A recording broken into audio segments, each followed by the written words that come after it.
पंचायती राज व्यवस्था, इसका महत्व जितना हमारे देश के लिए है, ग्रामीण स्तर पर जितना इसका महत्व है, उससे कहीं ज़्यादा महत्व हमारे इस विषय का और इस टॉपिक का परीक्षा के परिप्रेक्ष्य में भी है। इस टॉपिक के अंदर बहुत सारे सब टॉपिक्स भी हैं, जैसे पंचायती राज का विकास और इसमें कौन कौन से संशोधन हुए, अधिनियम, अनिवार्य एवं स्वैच्छिक प्रभाव और इसके पंचायती राज के वित्तीय स्रोत, अप्रभावी निष्पादन के कारण, नगर निगम, बाकी कई सारे टॉपिक्स हैं जो कि हमें ज़रूर पढ़ना चाहिए और ये हमारे परीक्षा में बार बार पूछे जाते हैं। इससे रिलेटेड काफ़ी क्वेश्चंस आते हैं और अगर आपको नहीं समझ आता कि कैसे पढ़ना है या फिर क्या इसमें इम्पोर्टेंट है, तो आप उसके लिए आराम से पीवाईक्यूज़ की बुक जो होती हैं उन्हें अच्छे से देखें और इस टॉपिक से कैसे क्वेश्चंस आ रहे हैं उन्हें भी अच्छे से देखें। तब आपको पता चलेगा कि हाँ, किस तरह के क्वेश्चन इस टॉपिक से आते हैं। और ये मैं यही कहूँगी कि इस टॉपिक को आप बिल्कुल भी ना छोड़ें, इसे अच्छे से याद करें, अच्छे से पढ़ें, ताकि अगर इससे कोई क्वेश्चन आता है तो वो आपका ना छूटे। इससे जुड़ी काफ़ी समितियाँ भी बनाई गई। कई ऐसी समितियाँ थी जिनके अंदर कई सारे सुझाव दिए गए हैं, जिन पर अमल भी किए गए। उन सारी समितियों के बारे में भी और उनके अध्यक्ष कौन हैं।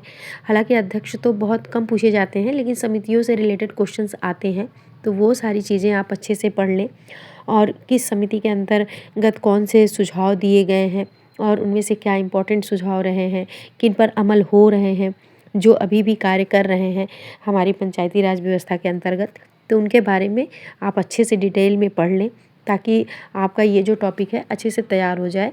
और मैं अभी इसे ही तैयार कर रही हूँ और इसे रिलेटेड मैं क्वेश्चंस भी लगा रही हूँ।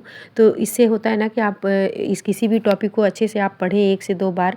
उसे आपने लक्ष्मीकांत से पढ़ लिया, घटनाचक्र से पढ़ लिया, फिर उससे रिलेटेड पीवाईक्यू सॉल्व कर लिए, तो उससे काफ़ी अच्छे से क्लियर हो जाता है और आपको रिवीजन बार बार नहीं करने की ज़रूरत पड़ती। जब आप 2-3 बार किसी टॉपिक को पढ़ लेते हैं, अच्छे से उसका रिवीजन कर लेते हैं, उसके पीवाईक्यूज़ लगा लेते हैं, तो आपको लगता है कि हाँ चलो, मुझे काफ़ी अच्छे से ये हमारा टॉपिक तैयार हो गया है। और उससे रिलेटेड आप शॉर्ट नोट ज़रूर बनाएं, जो कि हमारे लास्ट टाइम एग्ज़ाम के टाइम पे वही काम आता है। तो उसे ही हम अच्छे से पढ़ लेते हैं और जो भी हमारे क्वेश्चंस उससे रिलेटेड आते हैं वो हम कर लेते हैं।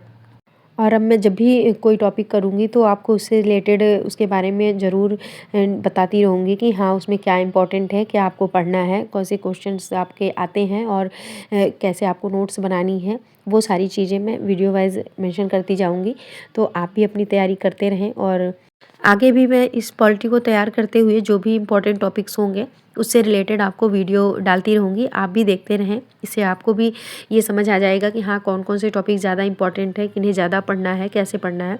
तो वो सारी चीज़ें आपको वीडियो में मिलती रहेंगी और मेरे साथ साथ आप भी तैयारी करते रहिए अच्छे से। और उम्मीद करते हैं कि इस बार मेरा भी जो एग्ज़ाम हो अच्छे से क्लियर हो जाए और आप भी अगर मेहनत कर रहे हैं तो आपको भी अपनी मेहनत का फल मिले।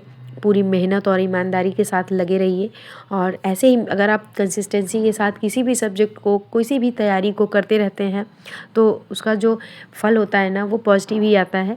तो फल की चिंता ना करते हुए पूरी मेहनत और जोश के साथ लगे रहें, तैयारी को अच्छे से करें, ताकि अगली बार हमें फिर से दोबारा तैयारी करने की ज़रूरत ना पड़े।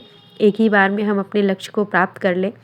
जो लोग पहले से लगे हैं वो तो अच्छे से पढ़ ही रहे हैं, जो नए हैं वो भी उम्मीद है कि अच्छे से ही लगे होंगे और अपनी पूरी मेहनत के साथ तैयारी कर रहे होंगे, ताकि ये परीक्षा जो है वो क्लियर कर लें।